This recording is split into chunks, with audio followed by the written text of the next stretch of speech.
हरे कृष्णा। आप सभी का स्वागत है हमारे आज के वीडियो में।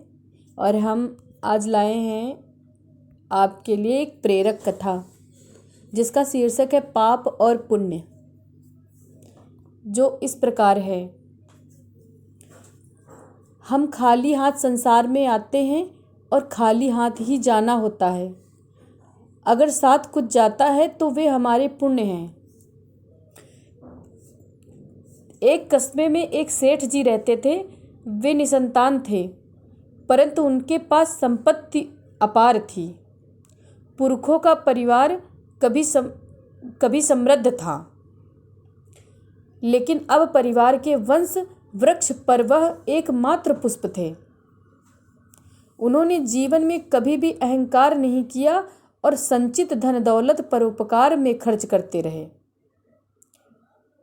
जब उनका अंतिम समय आया तो धर्मराज जी ने 2 यमदूत उन्हें लाने के लिए भेजे।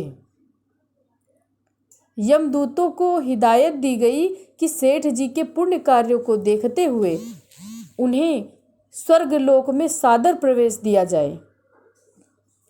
दोनों यमदूत सेठ जी के पास पहुंचे और दरवाजा खटखटाया। सेठ जी के बाहर आने पर बोले, श्रेष्ठी महाशय, हम स्वर्ग के दूत हैं। पृथ्वी पर आप श्री के विचरण का समय पूरा हुआ। आपने जीवन भर सद्कार्य किए। अब समय आ गया कि आप स्वर्गलोक पधारें और अपने अर्जित पुण्यों का लाभ उठाएं। सेठ जी दूतों को कुछ क्षण तक बिना पलक झपकाए देखते रहे और फिर उन्हें अपनी बड़ी हवेली और धन का भान हुआ। मन में लोभ आकर बैठ गया और सोचने लगे कि इतनी संपत्ति छोड़कर कैसे जाऊं। स्वर्ग में तो आनंद मिलना ही है, क्यों न यहीं रहकर अपने धन का उपभोग ही करूं, जो अब तक नहीं कर सका। उन्होंने दूतों से विनती की, मुझे थोड़ा समय दें ताकि कुछ शेष कार्यों को निपटा सकूं। दूतों ने कहा, श्रेष्ठी महाशय, यदि आप अपनी संपत्ति को लेकर चिंतित हैं तो निराश्रितों के कल्याण, शिक्षा, चिकित्सा और कन्याओं के कल्याण कार्यक्रमों के लिए समर्पित कर निर्वस्त्र हो सकते हैं। आप स्वर्ग के आनंद से चूकिए मत और स्वर्ग के लिए प्रस्थान करिए। सेठ जी गिड़गिड़ाते रहे। मन में बैठा लोभ मति भ्रमित कर रहा था। वह हित की बात कैसे सोचने देता। दूतों ने सोचा, संभवतः कोई ज्यादा ही महत्वपूर्ण पुण्य कार्य शेष रह गया है।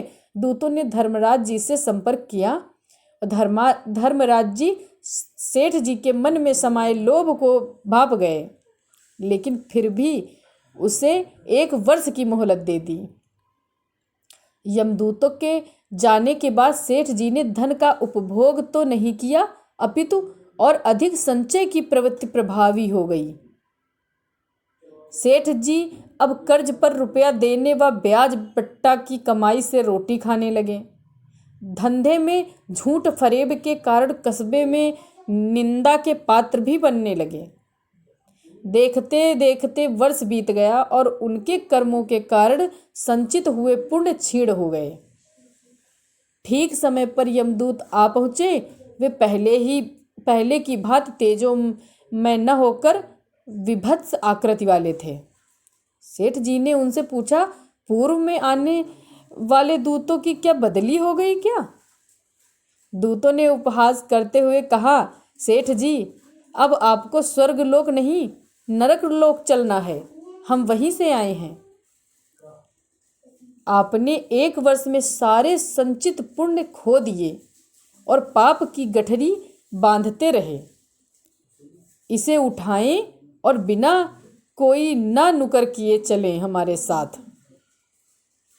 तो मित्रों, इस प्रेरक प्रसंग का सार यही है कि हम खाली हाथ संसार में आते हैं और खाली हाथ ही जाना होता है। अगर साथ कुछ जाता है तो वे हमारे पुण्य कर्म हैं।